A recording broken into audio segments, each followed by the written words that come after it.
السلام علیکم. بابایشان درباره سطر روشنی میانداختید، زیرا در مجلس محله یک شخص فرمود که در بالای میز من قرآن با ترجمه هست، در یگان جای او درباره سطر نیست و این زنها خودشان را مانند زاغ سیاه میکنند و این ملاها دیگر ما را فریب کرده نمیتوانند. خیلی تنقید کرد، التماس جواب گویید. اولش که من میخوام همه آدم در اینجا باشند مردانه خیزر پیش ما بیاد، ما به او جنگ نمیکنیم، دست به گریبان نمیشه، هم تو یک بحثی علمی میکنیم. اما قرآنش بیارد نزد من او رو نشان دهم از کدام سوره است، در کدام آیت است، ببیند اگر مسلمان باشد خودش خانده خودش حکم خوش برارد. دیگر اینکه برادرای عزیز، این حکم سطر بیان کردنش این وظیفه شما رئیسای محله نیست، این وظیفه شما معلمای محله، این وظیفه وارثای پیغمبر است. به خاطر یک قرآن ترجمه دار خواندن تو احکام اسلام نمیشناسی. علماها 50 سال و 60 سال کتاب بینی میکنن، باز یک جای نماز کمبودیش جواب گفته نمیتونن.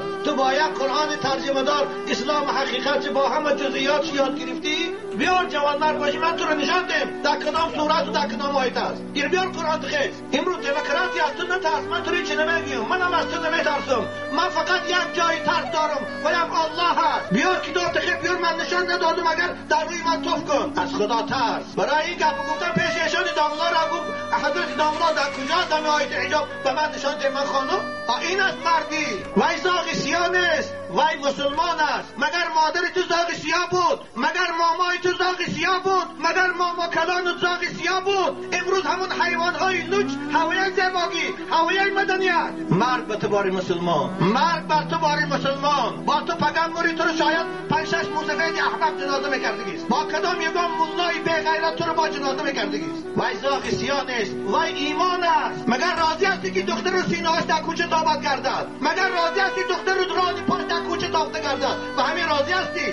به جای که شما دخترها رو نصیحت کنید که بچه می حیا را همه دوست می‌دارد، تمام اشعارش کلاسیکای گذشته رو خوان درباره حیا، یا الله سخن میگویند. مگر از خدا نمیترسید؟ ما از تو نمیترسیم. دادر عزیز خان ملیسه هستی، خواب برقرار هستی، کسی که باشی والله 5 دین نمیکنم من تو را. وقتی که حق اسلام در گم میزنی، حکم اسلام در گم میزنی، تو قدر نداری برای ما. کسی که نباشی، خواه معلم هستی، خواه درکتر هستی، تو مسلمان باشی، مرد باشی، خیلی کتاب تگیر بیار پیش من. خوب به من روبرو نمیشی، پیش دامنا بیار همسایت است. احکام اسلام شوخی ندارد. حضرت بیدید گفته بود ادبگاهی محبت نه شوخی بر نمیدارد. ما ملاها از پیش خود گپ زنیم، بگه خدا زبانای ما را از حق میکشد.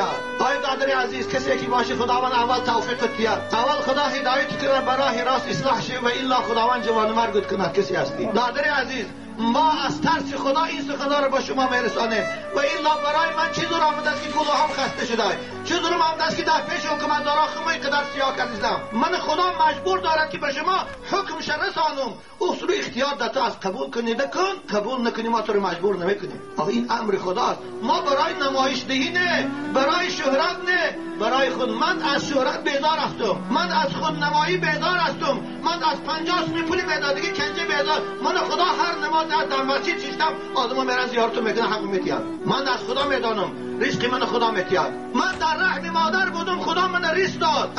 امروز من به رزق میگذارم، لیکن به خاطر خدا به من گفته یا ایها الرسول بلغ ما انزل الیک. همین آیت در ترجمه خواندی؟ همین آیت خواندی که یا ایها الرسول بلغ ما انزل الیک. ای پیغمبر و ای جانشین ای پیغمبر، حکم ما به بندگانم رسان. همین از روی عیسی کو خواندیده یا همین هم در قرآن نیست؟ مگر این آیت در قرآن نیست؟ یا ایها النبی قل لازواجک و بناتک و نساء المؤمنین یدنین علیهن من جلابیبهن. این در قرآن نیست؟ و قرن فی بیوتکن و لا تبرجن تبرج الجاهلیه الاولی. این در قرآن نیست؟ تو کدام قرآن خواندی؟ کدام یهودی رو قرآنش خواندی یا کدام بیبلی خواندی؟ شرمنده با مسلمان میگیرد خودش، با مسلمان میگیرد. فقط پیش خدا میری گفتی ازبک بارگندن که ایز کرسیز.